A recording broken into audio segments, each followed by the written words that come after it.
ओर अपनी नजरें घुमाई। जैसे ही उसने गैस सिलेंडर को देखा, उसने उसे उठाया और लेकर वहां से गायब हो गई। हरे कृष्ण और उसकी पत्नी घर के अंदर आए। प्रिया, मुझे प्यास लग रही है, जरा पानी ले आओ। प्रिया रसोई में गई। पानी लेते समय उसकी नजर गैस के चूल्हे पर पड़ी। गैस चूल्हा तो था, लेकिन सिलेंडर गायब था। प्रिया ने अपने पति से जोर से पूछा, हरी, गैस सिलेंडर कहां गया? क्या तुमने अपना सिलेंडर किसी को दे दिया? मुझे क्या पता कहां है, मैंने किसी को नहीं दिया। ये कैसे हो सकता है? अभी तो था और अब गायब है। अब खाना कैसे बनेगा? उसी दिन वो चुड़ैल कई घरों में घुसी और किचन से गैस सिलेंडर चुरा लिए और लेकर उन्हें वहां से गायब हो गई। अगले दिन सभी लोगों ने सोचा, कल रात हमारे घर से गैस सिलेंडर गायब हो गया। अरे गैस सिलेंडर कौन ले जा सकता है? बड़ी फिक्र की बात है, किसी ने चोरी की है। एक नहीं, कई चोर आए होंगे। फिर ये बात ग्राम प्रधान तक पहुंची। तब ग्राम प्रधान ने ग्रामीणों को बुलाया और कहा, चिंता मत करो, चोरों के गिरोह का काम लगता है। आज रात सोना नहीं, हम चोर का पता लगा ही लेंगे। ग्राम प्रधान के कहे मुताबिक कोई भी रात में नहीं सोया। रात के 12 बज रहे थे। वो चुड़ैल शोर मचाते हुए एक घर में घुसी।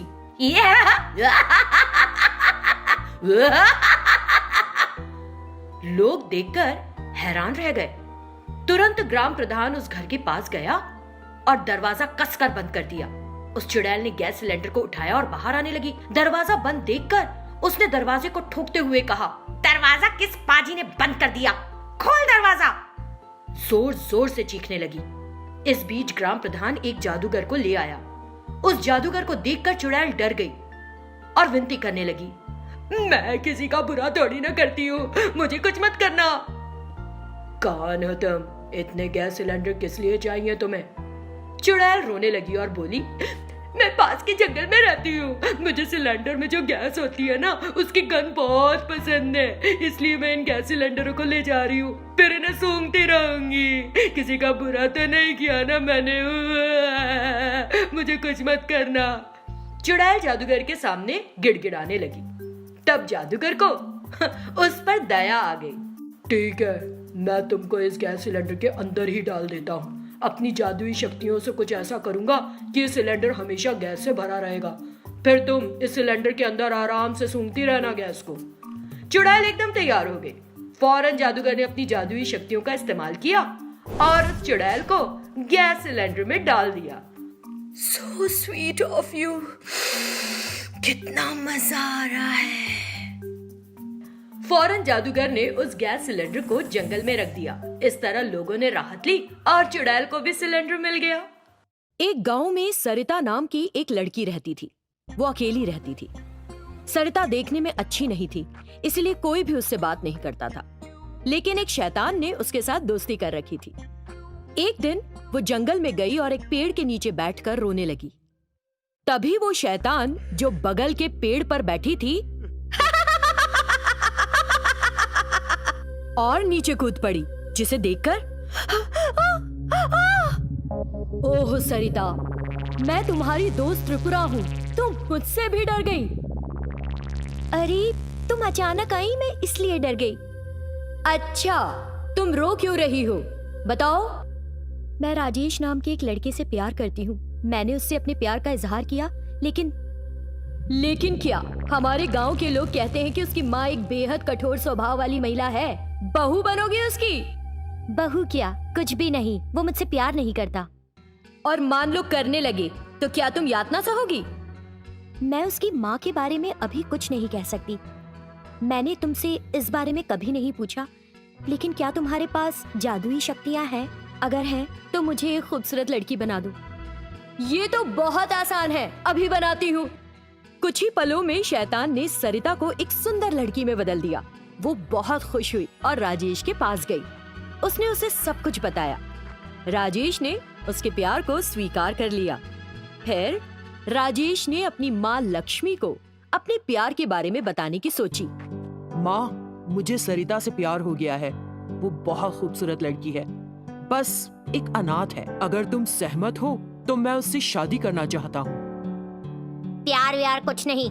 तुम्हारे चाचा की बेटी तुमको बहुत पसंद करती है।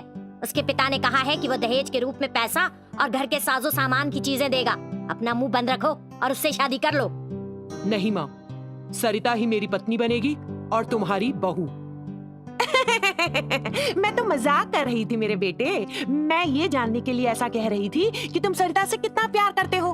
कल एक शुभ दिन है, मैं तुम्हारी शादी का इंतजाम करती हूँ। अगले दिन राजेश और सरिता की शादी हो भी गई। लक्ष्मी ने शुरुआत में तो अपनी बहू की देखभाल की, लेकिन कुछ दिनों के बाद वो बातों से सरिता को कोसने लगी।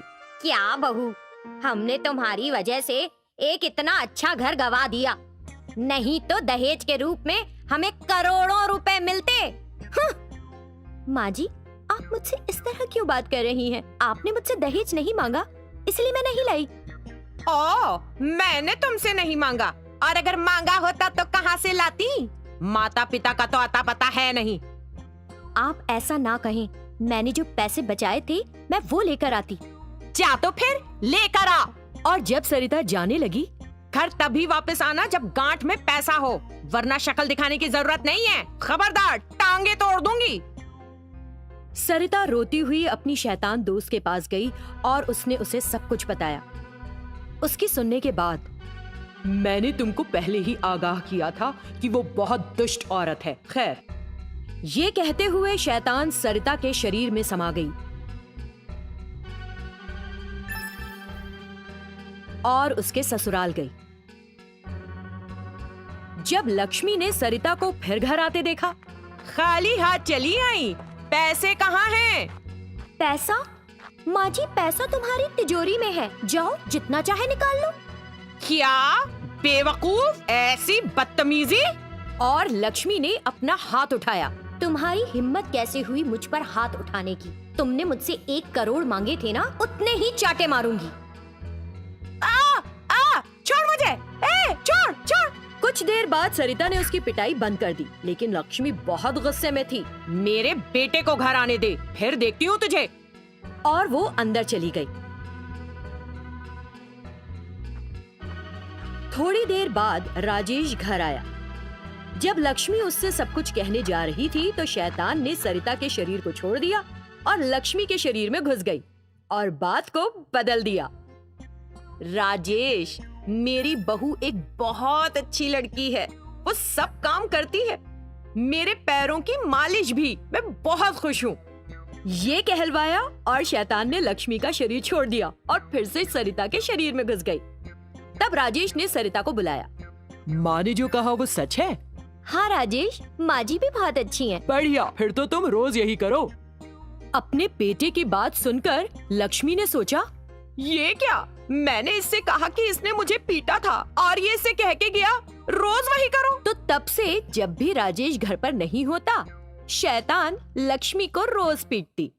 एक दिन लक्ष्मी जो दर्द सहन नहीं कर पा रही थी, सरिता बेटा, मुझे माफ कर दे। मैं अब तुझे कोई नुकसान नहीं पहुंचाऊंगी। तू जो चाहे कर, मैं मानती हूँ अपनी गलती। तुरंत शैतान ने सरिता के शरीर को छोड़ दिया और सामने आ गई। हाँ, अब ठीक है, इसे फिर कभी ना दोहराना, वरना मैं भी दोहराऊंगी। उस शैतान को देखकर लक्ष्मी हैरान रह गई। क्या तुमने ये सब किया? ओह, शैतान बहू! और लक्ष्मी ने अपना व्यवहार सही कर लिया। एक बार की बात है, समुद्र किनारे एक गांव में एक मछुआरा रहता था। एक दिन जब वो मछली पकड़ने गया, उसने अपने जाल में एक मछली पकड़ी। वो उस मछली को लेकर घर आ गया। उसने वो मछली अपनी पत्नी को दी और पकाने के लिए कहा। मछली काटते वक्त मछुआरे की पत्नी को उसके पेट के अंदर एक हीरा मिला। इस मछली को पकाओ नहीं और इसे नमक में रखो। मैं इस हीरे को शहर में बेचकर ढेर सारा पैसा कमाऊंगा। ऐसा कहकर वो मछुआरा शहर चला गया, लेकिन रास्ते में उसे कुछ संदेह हुआ। हीरे को बेचना इतना आसान नहीं था। हीरों का व्यापारी मुझे हीरे की असल कीमत नहीं देगा और बहस करने पर हो सकता है कि मुझे राजा के सैनिकों से पकड़वा दे। इससे पैसा तो मिलेगा नहीं, जेल की कैद और भुगतनी पड़ जाएगी। इसलिए मछुआरे ने उस हीरे को राजा को उपहार स्वरूप देने की सोची। बदले में राजा जो देगा उसी में संतुष्टि कर लूंगा। इस ख्याल के साथ वो सीधा राजा के महल गया। तुम्हें महल के अंदर क्यों जाना है? मैं महाराज से मिलना चाहता हूँ। राजा तुम जैसे लोगों से मिलेंगे क्या? मछुआरा बहुत दुखी हो गया और सोचता हुआ बोला, मुझे राजा से किसी भी कीमत पर मिलना है। मैं उनसे किसी चीज की मांग नहीं करूंगा, बस उन्हें एक चीज देकर लौट जाऊंगा। लेकिन सैनिक ये जानने पर अड़ा था कि मछुआरा राजा से क्यों मिलना चाहता है। उसने कहा, देखो भाई, अगर मैं तुम्हें महल में जाने दूंगा तो मुझे सजा मिल सकती है। तुम मुझे वो चीज दिखाओ, मैं सीधा जाकर राजा को देता हूँ। दिखाओ क्या चीज लेकर आए हो। क्योंकि और कोई चारा नहीं था, मछुआरे को सैनिक को वो हीरा दिखाना पड़ा। उस सैनिक ने एक दूसरे सैनिक को अपनी जगह तैनात किया और महल के अंदर चला गया। कुछ देर बाद वो रेशम के कपड़ों के साथ आया और मछुआरे से बोला, हीरे के बदले में राजा ने तुम्हें ये रेशम के कपड़े तोहफे में दिए हैं। मछुआरा निराशा से बोला, क्या राजा ने बस यही तोहफा दिया है, इसके अलावा कुछ नहीं दिया? तो क्या उस साधारण से मोती के बदले में अपना आधा राज्य पकड़ा देगा? जाओ भाई जाओ यहाँ से। सैनिक ने जब मछुआरे को इस तरह डांटा तो वो बेहद निराश हो अपने घर चला गया। असल बात ये थी कि उस सैनिक ने वो हीरा राजा को दिया ही नहीं था। अगले दिन वो सैनिक एक जाने माने जौहरी के पास गया और वो हीरा दिखाया। तुम खरीदोगे इसे? बदले में कितना पैसा दोगे? जौहरी ने हीरे को अच्छी तरह से जांचा और जान गया कि ये तो एक बेशकीमती हीरा है। तुम्हें ये कैसे मिला? मेरा एक रिश्तेदार समुद्री सौदागर है, उसने मुझे उधार लिए हुए पैसों के बदले में ये दिया है। मैं इसके तुमको 5,000 दे सकता हूँ। मैं बड़ी उम्मीद से तुम्हारे पास आया था। मैं तुम्हें 10,000 रुपए दूंगा, चाहो तो बेचो, नहीं तो कोई दूसरा खरीदार ढूंढ लो। सैनिक ने हीरा जौहरी को दे दिया और 10,000 ले लिए। जौहरी सोचने लगा, 25,000 की कीमत का ये हीरा कौन खरीद सकेगा। जौहरी उस हीरे को राजा को बेचने के इरादे से महल गया और राजा को हीरा दिखाया। राजा ने वो हीरा अपने महल के जौहरियों को दिखाया। उन्होंने हीरे को अच्छे से जांचा और बताया कि उसकी कीमत 30,000 रुपए है। राजा ने हीरे को खुद भी जांचना चाहा और अपने प्रार्थना कक्ष में गया। वहाँ एक देवी की मूर्ति थी। कोई भी कीमती चीज खरीदने से पहले राजा देवी से उसके बारे में राय लेना जरूरी समझता था। वो देवी अपनी राय अलग अलग तरह से प्रकट करती थी। राजा ने उस हीरे को देवी के हाथों पर रख दिया और फिर प्रार्थना में अपनी आंखें मूंद लीं। हीरे के नीचे गिरने से तुरंत उसकी आंखें खुल गईं। उसने दोबारा हीरे को देवी के हाथ पर रखा और प्रार्थना करने लगा, लेकिन वो हीरा दोबारा नीचे गिर गया। राजा उस हीरे को लेकर उस जौहरी के पास आया और बोला, ये एक बेशकीमती हीरा है, लेकिन इसके मुझ तक पहुंचने में कुछ गड़बड़ हुई लगती है। सच बताओ, तुम्हें कैसे मिला? महाराज, मेरा इरादा सच छुपाने का कतई नहीं था। मैंने इसे 10,000 में खरीदा है। इस हीरे की कीमत 10,000 से बहुत ज्यादा है, लेकिन मेरा व्यापार। ये हीरा तुमने किससे खरीदा है? आपके सुरक्षा सैनिक से। राजा ने सैनिक को बुलाया और उससे पूछा, लगता है तुमने ये हीरा जौहरी को बेचा था, तुम्हें ये कहाँ से मिला? महाराज, कृपया मुझे माफ कर दे। एक मछुआरे ने मुझे ये हीरा दिया और रेशम के कपड़े ले गया। कौन मछुआरा? क्या नाम है उसका? सैनिक ने बताया कि उसे उसका नाम पता नहीं है। अगले दिन राजा ने ऐलान करवाया कि सारे गांव वालों को सभा में उपस्थित रहना है। सारे गांव वाले सभा में एकत्रित हो गए। राजा ने मंत्री, जौहरी और सैनिक को बुलाया। सभा में आए सैनिक और मछुआरे ने एक दूसरे को पहचान लिया। राजा ने मछुआरे से हीरे के बारे में पूछा। मछुआरे ने राजा को शुरू से आखिर तक सारी बात बता दी और फिर वो मछली भी दिखाई, साथ ही वो जगह भी जहाँ पर हीरा मिला था। राजा को सारी बात समझ आई और उन्होंने फौरन सुरक्षा सैनिक को जेल में डाल दिया। राजा ने जौहरी को 10,000 दिए और मछुआरे को हीरे की असल कीमत 25,000।